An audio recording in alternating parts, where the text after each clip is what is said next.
Hi everyone, I wanted to do a video of some things I picked up at HEB yesterday, a few plants, and then also some seeds I'm planting out. So these are the ones I got. This is Angelonia, which is actually a perennial for us, and I have some like deep purple Angelonia and then also some white Angelonia that I believe is called Archangel Angelonia. This one, I think I lost the tag. Let's see. Okay. This one is called Alonia Big Bicolor Pink. So, full sun, likes damp soil. It says annual, but the other ones I have are perennial, so I'm wondering. I hope they're perennials. They kind of remind me of snapdragons, just like smaller blooms. But the ones I have in my garden so far are really happy. So I haven't decided. I wanted to plant them up front, but I feel like I'm sacrificing them if I do, because some things do well and some don't. So I'm considering putting them in the back. Then right here, I got a Pintus. It's just an annual. This one's called Lucky Star Violet. I don't think this is the right tag because this is a lighter color. Maybe it turns to that dark pink, but I think it was just labeled wrong. I'm going to put this in one of my pots that I currently have my Tutti Frutti Agastache and my Cleomen. So I'm going to go ahead and put those out in the yard because I feel like they're just getting way too big for that pot and they'd be much happier in the ground. So, and this is an annual anyway. So I've gone against my original plan of growing perennials in pots, and I'm going to go ahead and switch it out for an annual. And then I also got, show you, the garden's looking great. Pretty sunny day. Not too hot yet. I got this Buddleia, and I'm kind of considering starting some beds in front of my master bedroom windows because right now it's just fence. I've just left it grass. That's kind of where our little boy plays and runs around.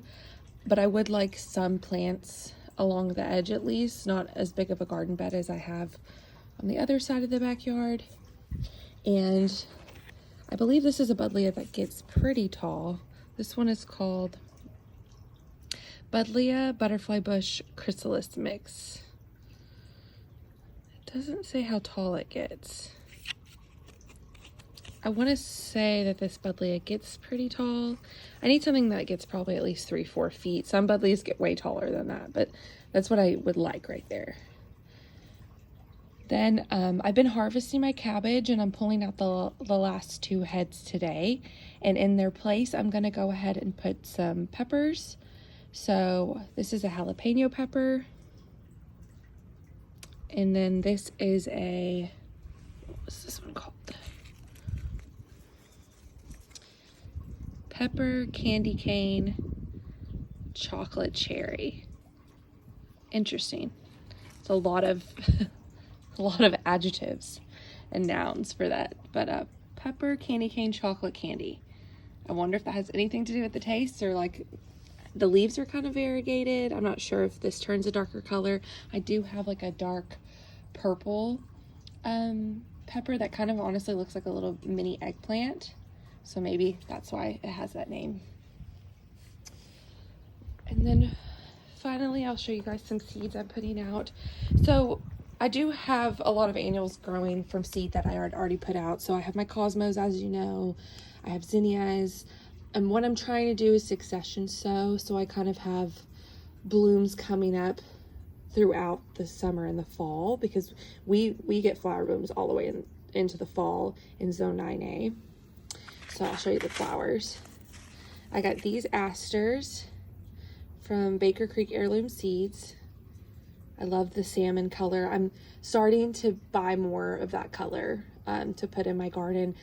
Honestly, at first I bought a lot of seeds from like the big box stores, and I did like seed sets off of Amazon from like Burpee and stuff, and they don't necessarily have a lot of unique colors.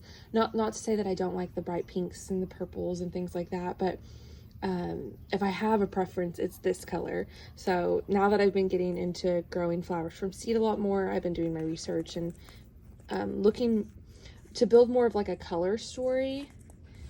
There's a YouTuber, sorry if y'all can hear the lawnmower.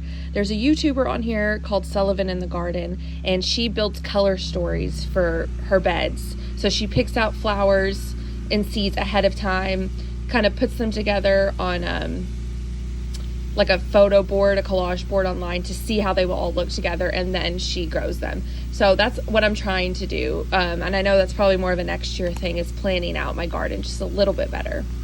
But I love these. We might have to head to the backyard.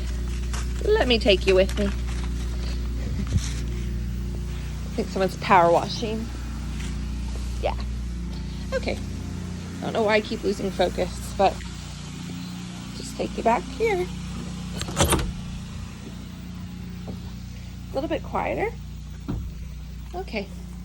So we'll keep talking while we look at this cabbage I'm about to harvest.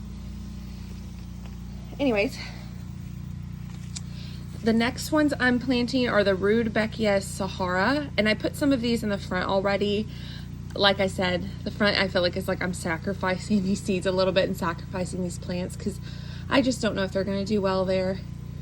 I need to amend that soil or figure out a solution, but yeah, I put a few there, and honestly I don't feel many left, but I'm going to put some of these in the back. I love this color mix. The bronzy tones, the yellows, I love that. And I think if they bloom at the end of summer, fall, I'll be able to make such pretty fall arrangements with these. The other two that I got are these sunflower chocolate cherries. Oh my gosh. And you know, I have put out quite a few sunflower seeds, and I don't think they're germinating because we have so many birds because of these big giant trees, which I love, my neighbor's trees. But there are like families of birds that live up there, and every morning I see them come down here and eat.